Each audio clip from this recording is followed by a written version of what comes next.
તો જય માતાજી મિત્રો, આજના નવા વ્લોગમાં તમારું હાર્દિક સ્વાગત છે. અને ગાઈસ આજ તો લાયા હતા જોરદાર પૂંખ, તો આજ તો કાઢી દીધા પૂંખ જો. અને આ થોડું શેકવાનું કામ ચાલુ હોય. નોકરી તો જઈને આવ્યા પણ આજે તો કિચનનું એ કામ હાથમાં આવી ગયું આપણો તો.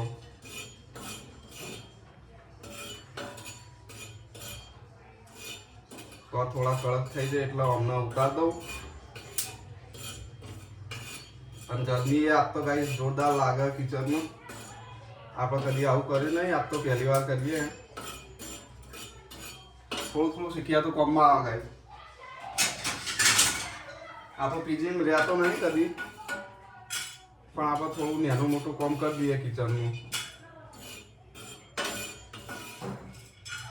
ગાઈસ પૂંખ કાઢી દીધા અને થોડા શેકવાનું કામ ચાલુ. પહેલાં ગેસ ઉપર શેકી દીધા, પછી આ માવા નાખીને થોડા વધારે કડક કરી દઈએ. બાકી હોળીની ધૂળેટીમાં બહુ મસ્ત કરી દીધી. ફરીથી નોકરી લાગી ગયા હો.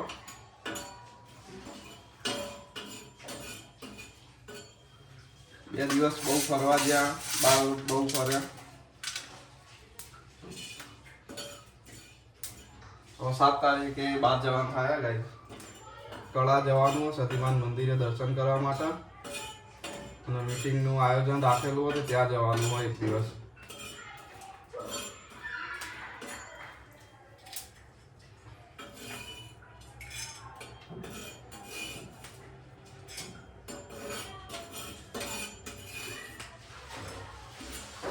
જો ગાઈસ ખેતરનો પૂંખ રેડી થઈ ગયો. બાકી આનો મસાલો નાખી દેવાનો પછી ઉપર.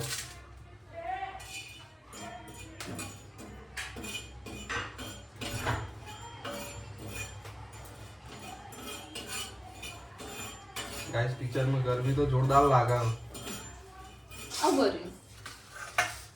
બધા નાખી દેવાના હતા. હારું તો થોડા નાખ્યા અમે તો. ચાલશે. જો ગાઈસ આઈ ગયા આપણે કિચનના કારીગર આવી ગયા. આવું કર્યું. આ થોડા કરીને કાઢી દીધા. નાખી દો. હજી થોડા વધારે ગરમ કરવા પડશે. જો ગાઈસ આપણે કિચનના કારીગર આવી ગયા. જો ગાઈસ આપણો પૂંખ રેડી થઈ ગયા અને મસ્ત શેકાઈ ગયા. હજુ જમવાનું બનાવવાનું બાકી હે. જો કચરું જો ખાલી. જમવામાં શું બનાવવાનું? બટાકા પૌવા. સાચું?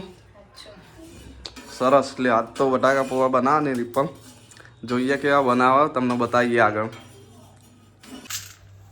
જો ગાઈસ મસ્ત પૂંખ તૈયાર થઈ ગયા, શેકાઈ ગયા એકદમ કમ્પ્લીટ. હું તો ખેતરમાં બનાવાય આવું વસ્તુ તો જબર લાગે. આ તો જવા નહીં ને. બધી ફોતરી કાઢી દીધી, એકદમ કમ્પ્લીટ કરી દીધા.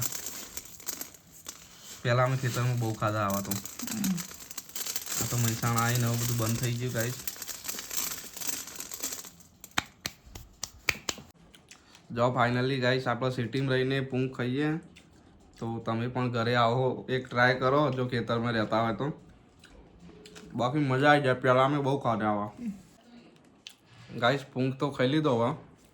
હવે શાંતિથી બેસીને મેચ જોઈએ, પછી કિચનમાં બટાકા પૌવા બનાવો, શાંતિથી ખાઈને મેચ જોવાનું થાય. હવે શું કહેવું મમ્મી?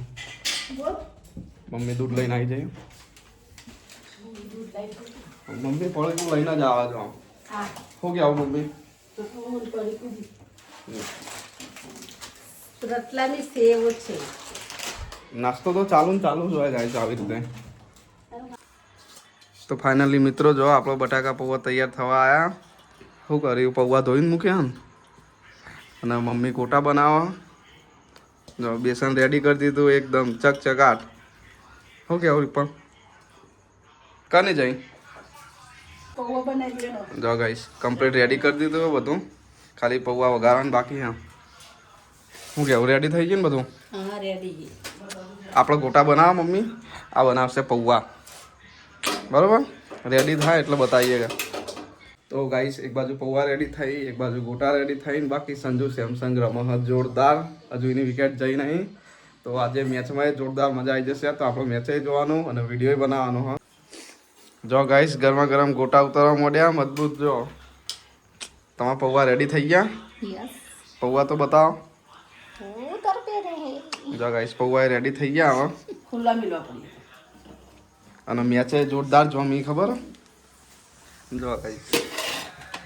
વાહ મજબૂત ઉપર મજબૂત. જુઓ કિચન ઉપર બધું. આજ તો મેચે જબરજસ્ત જોમી હા. અને ગોટાન કઢી બનાવી. વાહ મજા આવી જાય આજ તો. તો ફાઇનલી ગાઈસ આપણો પૌવા અને ગોટા રેડી થઈ ગયા. મમ્મી ચટણી બનાવી હોય. મમ્મીએ ચટણી બનાવી. દેખાડું ના. પૌવા ગોટા અને છાશ. તો ખાઈને ટેસ્ટ કરીએ છીએ એવા બન્યા બાકી. તો ફાઇનલી ગાઈસ આપણે પૌવા ટેસ્ટ કરીએ હવે. આમ બનાવ્યા તો જોરદાર ही બતાવ્યા. અને ગાઈસ ગોટા જોરદાર બન્યા. મમ્મી નમ દે આપના. ગોટા મમ્મીએ બનાવ્યા, પૌવા વિપલે બનાવ્યા. બંને બહુ જોરદાર બન્યું. બે બને. તો ફાઇનલી ગાઈસ આજની ઇંગ્લેન્ડ વર્સિસ ઇન્ડિયા મેચ જીતી જઈએ. અને ગાઈસ કોમેન્ટ કરી દેજો અક્ષર પટેલની ફિલ્ડિંગ જોરદાર હતી એટલે મેચ જીત્યા છીએ ગાઈસ. તો મળીએ કાલના બ્લોગમાં. અને ફાઇનલ મેચ જોવાનું ભૂલતા નહીં 8 તારીખે. અને વિડીયો ગમે તો વિડીયોને લાઇક શેર સબસ્ક્રાઈબ કરવાનું ભૂલતા નહીં. જય માતાજી.